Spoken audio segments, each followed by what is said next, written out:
I don't know why we gotta sit here baking in your car in the middle of the day, in the middle of the summer, in the middle of this crummy neighborhood, Lula said. It must be 200 degrees in here. Why don't we have the air conditioning on? It's broken, I told her. Well, why don't you have your window open? It's stuck closed. Then why don't we take my car? My car's got everything. Your car is red and flashy. People notice it and remember it. This is the stealth car, I said. Lula shifted in her seat. Stealth car, my big toe. This thing is a hunk of junk. This was true, but it was my hunk of junk, and due to a professional dry spell, it was all I could afford. Lula and I work for my cousin Vinnie's bail bonds office in Trenton, New Jersey. I'm a fugitive apprehension agent, and Lula is my sometimes partner. We were currently parked on Stark Street doing surveillance on a rooming house, hoping to catch Melvin Barrel coming or going. He'd been accused of possession with intent to sell.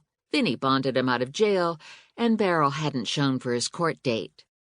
Lula makes a wage as the office file clerk, but I only make money if I catch skips, so I was motivated to tough it out in my hellishly hot car, hoping for a shot at snagging Barrel.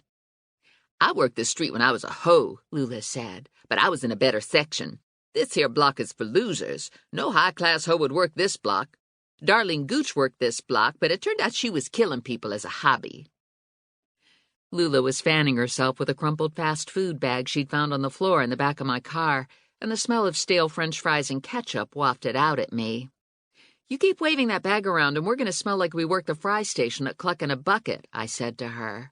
I hear you, Lula said. It's making me hungry, and much as I like the aroma of food grease, I don't want it stuck in my hair on account of I just had my hair done. I picked out the pina colada conditioner so I'd smell like a tropical island. Lula's hair was fire engine red today and straightened to the texture of boar bristle. Her brown skin was slick with sweat. Her extra voluptuous plus-size body was squeezed into a size 2 petite poison green spandex skirt, and the acres of flesh that constituted her chest overflowed a brilliant yellow spaghetti-strap tank top. At 5'5", she's a couple inches shorter than me. We're about the same age, which puts us in the proximity of 30-something, and we're both single. My name is Stephanie Plum, and I haven't got Lula's body volume or the attitude that goes with it. My attitude goes more toward survival mode. I have shoulder-length curly brown hair, blue eyes almost always enhanced by a swipe of black mascara, decent teeth, a cute nose in the middle of my face, and I can almost always button the top button on my jeans. Look at this fool coming at us walking down the middle of the street, Lula said. What the heck is he doing? The fool was a skinny guy dressed in homey clothes, baggy pants, wife-beater t-shirt, $700 basketball shoes. He was jogging more than walking, and every couple steps he'd look over his shoulder and scan the street. He spotted Lula and me, made a course correction, and ran straight for us. He reached my car, grabbed the driver's side door handle and yanked, but nothing happened. What's with that? Lula asked. My door's stuck, I said. It happens when it gets hot. The skinny guy had his face pressed to my window, and he was yelling at us. What's he saying? Lula asked. I can't make it out, and I'm gonna go blind from the sun reflecting on his gold tooth with a diamond chip in it. I think he's saying if I don't open the door, he'll kill me. That don't sound appealing, Lula said. Maybe this is a good time to go get lunch. I turned the key in the ignition, and the engine cranked over and died. I turned it again, and there was silence. I looked back at the skinny guy and realized he had a gun pointed at me. Not just any old gun either. This gun was big. Open your door, he yelled. Open your damn door. Lula had her purse on her lap and was fumbling around in it. I got a gun in here somewhere, she said. Keep him busy while I find my gun. I fidgeted with the door handle on my side so it would look like I was trying to open it.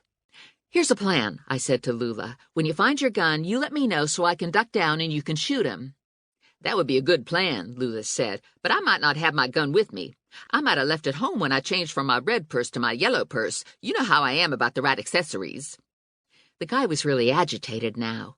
He had the gun against my window and his forehead was glued to the gun like he was sighting for the kill. Maybe you should open the door and see what he wants, Lula said. Maybe he just feels like going for a ride, in which case he could have this piece of dog duty car and I'd be happy to take a bus home. "Hold on," I yelled at the guy. "I'm gonna open the door." "What?" he yelled back. "Hold on." I hauled back and rammed the door full force with my shoulder. The door flew open, catching the guy by surprise. The gun discharged, and he went down to the ground and didn't move. We got out of the car and stared down at the guy. He was statue still and bleeding from his forehead. "You killed him," Lula said. "You hit him with the door and he shot himself." "It was an accident." "Don't matter. You killed him all the same." Lula towed him, but he still didn't move. "Yep," she said. "He's dead." I looked at my car and realized a bullet was embedded in the roof just over the window. I bent down and took a closer look at the skinny guy. "He's not shot," I said. "He got hit in the head when the gun kicked back. He's just knocked out." "Huh," Lula said. "That would have been my second theory." We dragged him to the gutter so he wouldn't get run over, and we got back into my car. I tried the key, but there was no response. "I bet your battery's no good," Lula said. "That's my professional opinion. You're going to have to call someone to juice up your battery.